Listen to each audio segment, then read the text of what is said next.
večeras kulinarski šou. Naši dragi ugostitelji na adventskim kućicama, osim svojih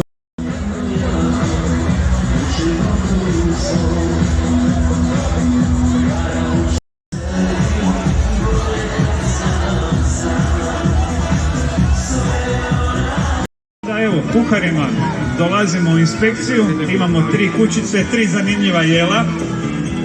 Isprobat ćemo sva 3, a onda ćemo donesti jedan profesionalni sud. Tako.